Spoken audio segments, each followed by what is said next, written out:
بسم الله الرحمن الرحيم اللهم صل على محمد وعلى آله وصحبه وسلم magacayga waa Nicimo Cali Xareed waxaan maantay aan ka shaqeynayaa qisadii ugu qasabtay inaan ka shaqeeyo xabsiga waxaan ka shaqeynayaa muddo 10 sano waxaan ahay hooyo waxaan qaaday dareen aad u weyn shaqo aad u adag u dhib badan mas'uuliyad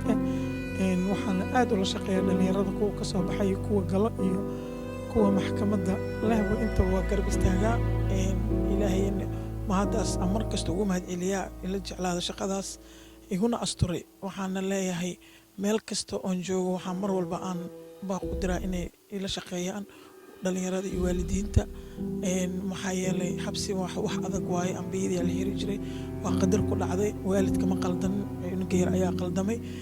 in loo fiiriyana ma ahan in la caawiyo ayuu xaq u leeyahay la soo booqdo maxaa yeelay qofka visitada aan loo tegin saameyn weyn oo yeelanay maskaxaan iyo fisika ahaan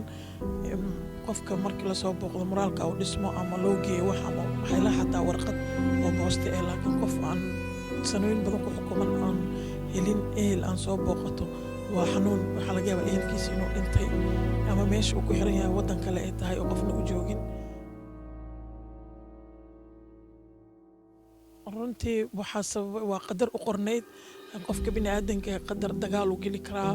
waxaa lagu qaban karaa siyaabo kala duwan baabuur sharci la'aan u wadi karaa dukumentiyaa lagu qaban karaa macnaha waxyaabo badan dagaal u geli karaa qof aad wax kala qaadateen oo macnaha deyn aad ku leedahay oo kale ayaad muran ka dhashay ayaa gacan ka geysan kartaa waxyaabo adiga lama dhihi karo waxa mar walba waxa xun iyo ilmo yar oo la qalday marka waxyaabo badan ayaa lagu mutaystaa xabsiga laakiin muhiim waxa in loo geliyo wacyigelin la gaarsiiyo codkeena idinkana muslimiinta meel kasta ay joogto ama soomaalidana waxaan ka codsanaa inay u naxariistaan dadka xabsiyada ku jira maxaa yeelay aniga xabsiga wax badan aan arkaa wax badan aan maqlaa wax badan aan dhalinyarada la sheekaystaa wax niyad iga waa iga soo go'day ma ahan wax aan isku tuso ama aan shaqadayda aan waxaa la dhahaa ii sheeg ku samaynayo inay tahay hal lagu arko laakiin waa wax bilniye iga tahay oo aan la jeclaada dhalinyaradaas inaan hooyo aan u matalo maxaa yeelay wax badan ayaan arkaa oo in wiil yar oo hooyis markay dhahdo hooyo way dhimatay xanuun aadaan dareemaa aniga ayaa qurbaha anoo yar hooyada iga dhimatay si gooni ugu soo dhawaadaa sababtaasna maxaa waaye inaan u geeyo saliga salaada tusbixii qur-aankii yar oo akhrisanayay waxyaabaha watuu lacag haysanaa lacag ugu diro dadkii markaasoo kaleeta oo muslimiinta nama kala socno bisha ramadaanka oo kale kulligood isku si ayaan service ugu sameynaa ururkeena haa way og tahay waa urur aniga aan aasaasay muddo dheer maxaa la dhahaa ii sheeg dowladdana markii aa wax ula timaado ayay ku garab istaagaysaa wayna la qabatay wasaaradda arrimaha dibadda ayaa noo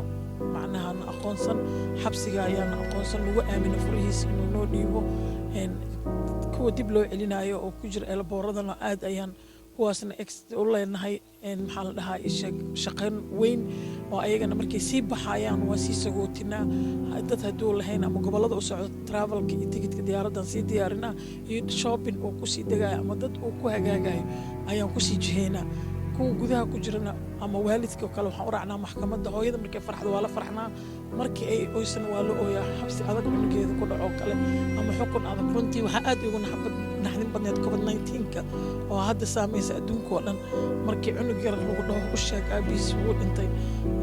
ama waalidka ku soo wacaan ku dhahaan la xiriirin wiilkayga in arrintii saasay u dhacday qadartii aabba ilaahayna ka jeclaado qof kastana ay dhimanayso naf kasta kulli nafsa daaqatulmowd waa kala horeynaa marka way ugu adkaataa cunugiisa aan ugu sheego waalidkii ayaan u sii diyaariyaa markii loo diido oo dhaho habrir xaq ma ahan inaan xataa arkin ama aan dugin aabe ii ogolow ehelka inaan la qaato tacsida oo la yirahdo ma ka bixaysid dareen weyn ay ugu reebtaa taas ay naxdintii ugu weyneed horta taas ayay ahayd oo soo booqan karin